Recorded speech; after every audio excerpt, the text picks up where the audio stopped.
Hello welcome লম্ববৃত্তাকার চোঙ বা right circular সিলিন্ডারের কোষে দেখি 8 করছিলাম, যার আজকে 15 নাম্বারেরটা করে নেব। এর আগে পর্যন্ত যতগুলো করেছি সেটার প্রতিটা ভিডিও ডেসক্রিপশান বক্সে পরপর সাজানো আছে, যার দরকার চেক করে নেবে।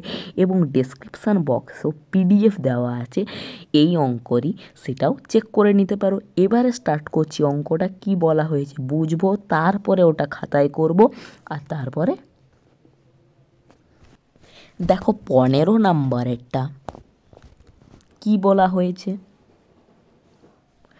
বলেছে একটি লম্ববৃত্তাকার চোঙের উচ্চতা দেওয়া আছে, উহার ব্যাসার্ধের দ্বিগুণ, মানে কি ব্যাসার্ধ যত ধরবো তার উচ্চতাটা ডাবল ধরতে হবে। এটা এক্স ধরলে এটা 2x, এটা এ ধরলে এটা 2a, এটা আর ধরলে এটা 2r হবে। এবং উচ্চতা যদি 6 গুণ হতো, মানে যদি এক্স ধরতাম তাহলে 6x হতো, যদি এ ধরতাম তাহলে 6a হতো, যদি আর ধরতাম তাহলে 6r হতো। এইভাবে করতাম, তাহলে আয়তনটা 539 ঘন ডেসিমিটার বেশি হতো। তাহলে এইটার আয়তন মাইনাস এইটার আয়তন, মানে এই যে 6 গুণ এইটার আয়তন থেকে এইখানে 2 গুণ এইটার আয়তন যদি বিয়োগ করি তাহলে এই আয়তনটা বেরাচ্ছে। তাহলে যদি এইটার সূত্র এবং এটার সূত্র থেকে, সেখান থেকে আমরা আর এর ভ্যালু পেয়ে যাব, এবং আর বা এক্স বা এ যেটারই ধরবো এবং সেটাকে দ্বিগুণ করব, কারণ আরটা তো হচ্ছে ব্যাসার্ধটাকে ধরবো, এবং তার যখন দ্বিগুণ করে দেবো, মানে ফার্স্টেরটাই তো রিয়েলটা, এটাই তো রিয়েলটা, হ্যাঁ এটাই তো দ্বিগুণটা রিয়েলটা, তার জন্য তার যখন দ্বিগুণ করব, ব্যাসার্ধের দ্বিগুণ করব, তখন আমরা উচ্চতার ভ্যালুটা পেয়ে যাব। শুরু করে দিচ্ছি 15 নাম্বারেরটা। প্রথমে বিষয়গুলোকে ধরে নিচ্ছি, তাহলে মনে করি প্রথমে ব্যাসার্ধ বলেছে, তাহলে ব্যাসার্ধ সমান আর ধরে নিচ্ছি, এবং আমরা উচ্চতা সমান 2r হয়ে যাবে, কারণ দ্বিগুণ আছে। আর এককগুলো কি হবে না, ডেসিমিটার আছে কি আয়তনটা, তাহলে এটাও রাখছি আমরা ডেসিমিটারেই, ডেসিমিটার ডেসিমিটার। এবারে তখন আয়তন আমাদের কত হবে, যখন ব্যাসার্ধ হচ্ছে আর এবং উচ্চতা হচ্ছে 2r, তখন আয়তন হবে আমাদের পাই আর স্কোয়ার, মানে ব্যাসার্ধ স্কোয়ার ইন্টু এইচ, মানে হয়ে যাচ্ছে 2r, সমান হয়ে যাচ্ছে 2 πr স্কোয়ার ইন্টু আর, মানে হয়ে যাচ্ছে আর কিউব, এবং এককটা হবে ঘন ডেসিমিটার। এবারে যদি উচ্চতা 6 গুণ হয়, লিখে দেব উচ্চতা 6 গুণ হলে, 6 গুণ হলে কি হবে, ব্যাসার্ধ তখনও থাকবে আর ডেসিমিটার, কিন্তু তখন উচ্চতাটা হয়ে যাবে 6r ডেসিমিটার, বোঝা গেছে।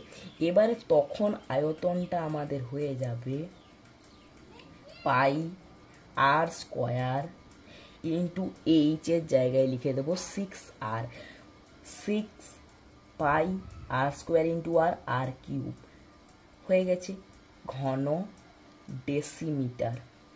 এবারে বলেছে বড়টা থেকে ছোটটা বিয়োগ করলে ওইটা হবে, তাহলে বিয়োগটা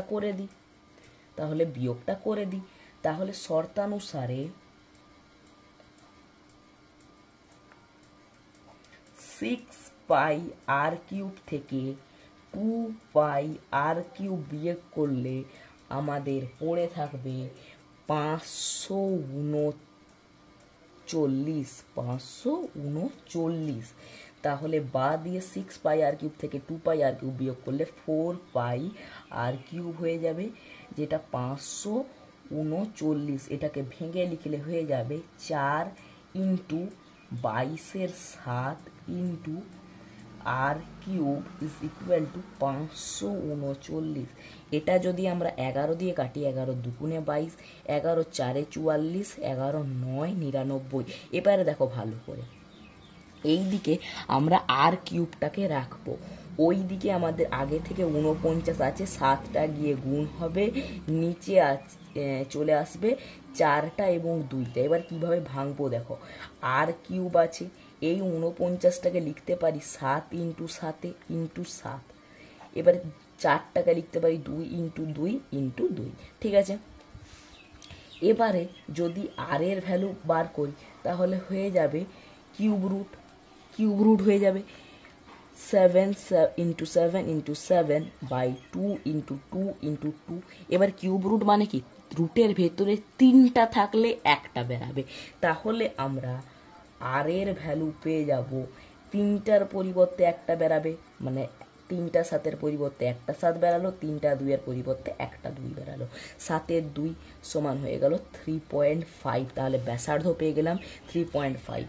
অতএব দিয়ে যদি উচ্চতা বার করি তাহলে কি হবে, 2r মানে 2 দিয়ে গুণ হবে, তাহলে 3.5কে যদি 2 দিয়ে গুণ করি তাহলে হয়ে যাচ্ছে 7।